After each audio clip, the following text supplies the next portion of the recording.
Hi, my name is Mohammed Mubashshir, people call me Mobi. और जो मैं अब नज़म आपके सामने पेश करने वाला हूँ वो एक बेटे के जज्बात हैं अपने बाप के लिए। और मैं आपसे दरख्वास्त करता हूँ कि आप मेरे लफ्ज़ों पे जाएं, ना कि मेरे अंदाज़े बयां पे। मेरे जज्बातों को समझने की कोशिश करें।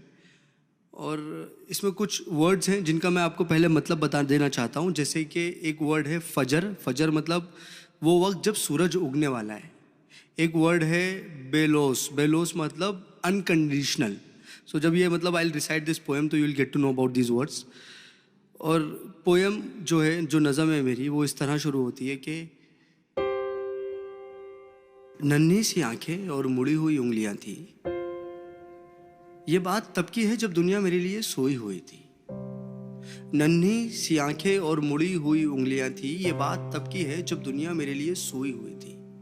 नंगे से शरीर पे नया कपड़ा पहनाता था, ईद वीद की समझ ना थी पर फिर भी मेरे साथ मनाता था। घर में खाने के वांदे थे पर एफडी में पैसा जुड़ रहा था, और उसके खुद के सपने अधूरे थे पर मेरे लिए बुन रहा था। ये बात तब की थी जब दुनिया मेरे लिए सोई हुई थी।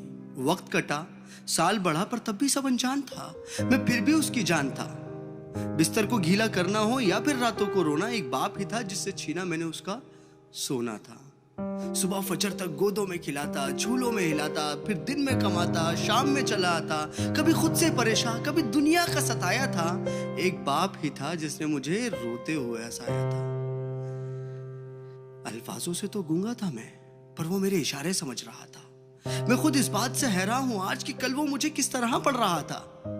अब्बा तो छोड़ो यार, अभी आ भी निकला ना था, पर वो मेरी हर फरमाइशों को पूरा कर रहा था, और मैं भी उसके लाड प्यार में अब ढलने लगा था। घर से वो निकल ना जाए, अब उसके कदमों पे नजरें रखने लगा था। और मुद्दे तो हजार थे बाजार में उसके पास, पर कब ढल जाएगा सूरज उसको इसका इंतजार था। और मैं भी दरवाजे की चौखट को ताकता रहता था, जब होती थी दस्तक तो वॉकर से झांकता रहता था। देख के उसकी शक्ल में दूर से चिल्लाता था, जो भी इशारे मुझे आते थे उससे उसे अपने करीब बुलाता था। वो भी छोड़ छाड़ के सब कुछ मुझे सीने से लगाता था, कभी हवा में उछालता था, कभी करतब दिखाता था मेरी एक मुस्कान के लिए। कभी हाथी कभी घोड़ा बन जाता था, और सो सकूं रात भर सुकून के साथ, इसीलिए पूरी रात एक करवट में गुजारता था। इसीलिए पूरी रात एक करवट में गुजारता था।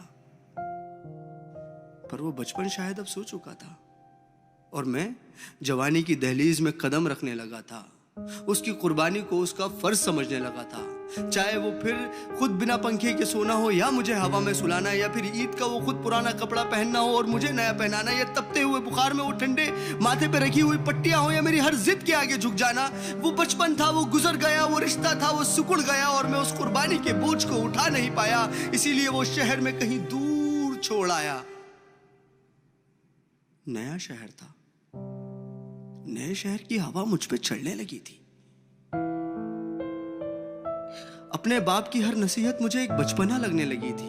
काम जो मिल गया था, पैसा जो आने लगा था, क्या जरूरत है बाप को, ये सोच मुझ में पलने लगी थी। और उधर मेरा बाप बेचैन था मेरी याद में कि कुछ रोज तो घर आजा बेटा, बस यही था उसकी फरियाद में। और मैं उससे हिसाब लेने लगा था जो दुनिया का कर्जदार बन चुका था। क्या जरूरत है तुम्हें अब्बू इतने पैसे की, अब ये सवाल करने लगा था।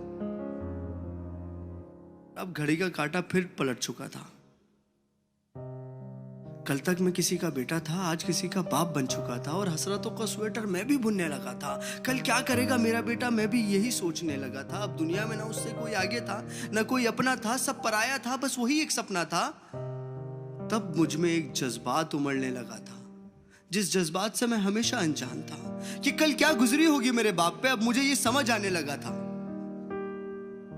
बेलोस मोहब्बत की मूरत होता है बाप, जो लफ्जों में ना बुना जाए और कलमों से जो ना लिखा जाए, वो होता है बाप। जो रोते हुए को हंसा दे और खुद को माजूर बना के तुम्हें खड़ा कर दे, वो होता है बाप। और ये एक मैसेज पूरी आवाम के लिए कि एक रोज तुम्हें एहसास जरूर होगा कि मसरूफ तुम थे, उम्र दराज वो होगा। एक रोज तुम्हें एहसास जरूर होगा कि मसरूफ तुम थे, उम्र दराज वो होगा। जिसकी उंगली का सहारा पकड़ के चला करते थे, आज वही छड़ी का तलबगार होगा। और जिसके सदके में जी रहे हो आज, कल वो ना रहे तो क्या होगा। पर अभी वक्त बचा है कुछ खास तुम्हारे पास, तब तक जब तक बाप का साया तुम्हारे साथ होगा और जन्नत के तलबगार हो तो सीने से लगा लेना, क्योंकि वही कल जन्नत का सरदार होगा। सब गिले शिकवे मिटा के चिपक जाना उसको, क्योंकि आज तो बाप है पर वो कल तुम्हारे साथ ना होगा, वो कल तुम्हारे साथ ना होगा। और मैं इस नज़म का कोई नाम रख नहीं पाया क्योंकि मैं बाप को एक लफ्ज़ में बता नहीं पाया। Thank you.